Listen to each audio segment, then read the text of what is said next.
नमस्कार दोस्तों।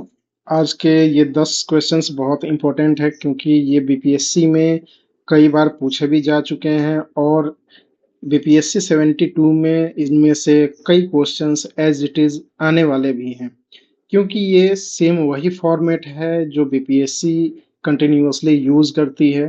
आइए हम देखते हैं आज के 10 सवाल। फर्स्ट क्वेश्चन है, who was the first president of Indian national Congress, जिसके आंसर है डब्ल्यू.सी. बनर्जी।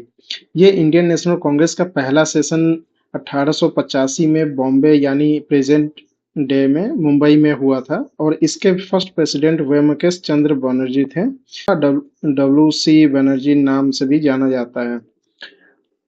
इस फर्स्ट सेशन में टोटल 72 डेलीगेट्स ने पार्टिसिपेट किया था और एओ ह्यूम जो इंडियन नेशनल कांग्रेस के एस्टेब्लिशमेंट में इम्पोर्टेंट रोल के लिए जाने जाते हैं, लेकिन वो कांग्रेस के फर्स्ट प्रेसिडेंट नहीं थे।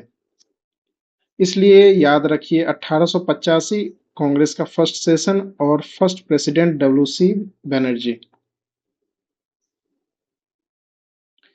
Now second questions, the concept of concurrent list is borrowed from which country.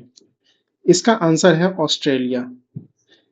इस सवाल का सही आंसर ऑस्ट्रेलिया है क्योंकि इंडियन कॉन्स्टिट्यूशन में कंकरेंट लिस्ट यानी समवर्ती सूची का कॉन्सेप्ट ऑस्ट्रेलिया के कॉन्स्टिट्यूशन से लिया गया है। कंकरेंट लिस्ट में ऐसा सब्जेक्ट होता है जिन पर सेंटर और स्टेट दोनों गवर्नमेंट कानून बना सकती है। अगर किसी सब्जेक्ट पर सेंटर और स्टेट के कानून यानी लॉज में कन्फ्लिक्ट होता है तो जनरली सेंट्रल लॉ को प्रीफर किया जाएगा और उसे प्रिवेल करते हैं। अब next question, question number 3, the green revolution in India was primarily associated with.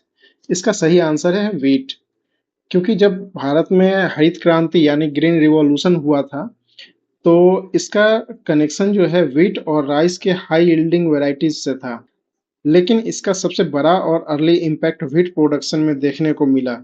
India में ग्रीन रिवॉल्यूशन को प्रमोट करने में डॉक्टर एम.एस. स्वामीनाथन का बहुत इम्पोर्टेंट रोल था, जबकि नॉर्मन बोरलॉग को ग्लोबली ग्रीन रिवॉल्यूशन का फादर माना जाता है।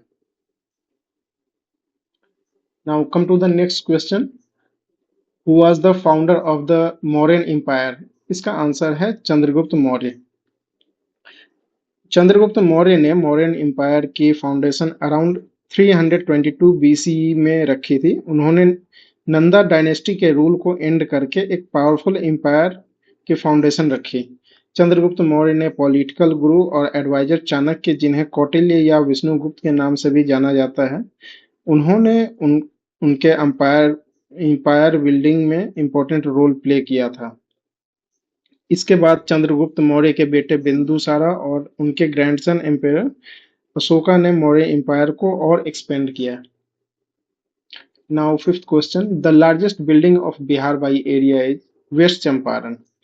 इसका बॉर्डर जो है वो नेपाल से भी जुड़ता है और ये हिस्ट्री के हिसाब से भी बहुत इम्पोर्टेंट रोल प्ले करता है क्योंकि ये बिहार के नॉर्थ वेस्टर्न पार्ट में है और इस यहाँ से चंपारण सत्याग्रह 1917 में महात्मा गांधी एसोसिएटेड था, जब नील की खेती करने वाले किसानों के लिए मतलब इंडिगो फार्मर्स की प्रॉब्लम्स के सपोर्ट में मूवमेंट किया था। Now sixth question, the make in India campaign was launched in 2014। जब prime minister Narendra Modi government of India ने मेक इन इंडिया कैंपेन को 25 सितंबर 2014 को लॉन्च किया था। इस कैंपेन का मेन ऑब्जेक्टिव इंडिया को एक ग्लोबल मैन्युफैक्चरिंग हब बनाना था, जिसमें मैन्युफैक्चरिंग को प्रमोट करना और इन्वेस्टमेंट को अट्रैक्ट करना था। इसका फेमस सिंबल लायन का लोगो है जो मैन्युफैक्चरिंग और इंडस्ट्रियल ग्रोथ को रिप्रेजेंट करता है। Now come to the seventh question, which is the eastern most state of India. इसका आंसर होगा अरुणाचल प्रदेश। अरुणाचल प्रदेश इंडिया का सबसे ईस्टर्न मोस्ट स्टेट है। ये इंडिया के नॉर्थ ईस्ट में लोकेटेड है और अपनी हिमालयन ज्योग्राफी के लिए जाना जाता है। अरुणाचल प्रदेश का नाम संस्कृत के वर्ड्स से बना है जिसका मीनिंग रफली लैंड ऑफ द डाउनलिट माउंटेन्स होता है। Now the question number 8, which is the longest river in India? इसका आंसर होगा गंगा।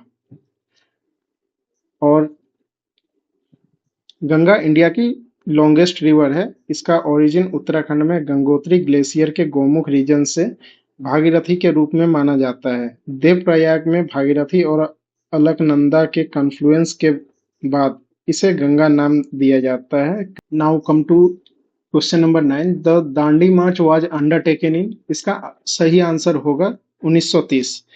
दांडी मार्च की शुरुआत 12 मार्च 1930 को महात्मा गांधी ने साबरमती आश्रम से किया था। इसका मुख्य उद्देश्य ब्रिटिश गवर्नमेंट के नमक कानून यानी सॉल्ट लॉ का विरोध करना था। गांधी जी ने 24 दिनों की यात्रा के बाद 6 अप्रैल 1930 को दांडी पहुंचे, जहां उन्होंने सॉल्ट लॉ तोड़कर सिविल डिसोबीडिएंट मूवमेंट को एक बड़ा रूप दे दिया। Now this is the last question for today. The concept of emergency provisions is borrowed from which country? तो इसका आंसर होगा जर्मनी। भारतीय संविधान में इमरजेंसी प्रोविजंस यानी आपातकाल के प्रावधान की व्यवस्था जर्मनी के वीमर कॉन्स्टिट्यूशन से प्रेरित मानी जाती है। भारतीय संविधान में नेशनल इमरजेंसी का प्रावधान आर्टिकल 352 और प्रेसिडेंट रूल आर्टिकल 356 और फाइनेंशियल इमरजेंसी आर्टिकल 360 में दिया गया है। आज के लिए इतना ही।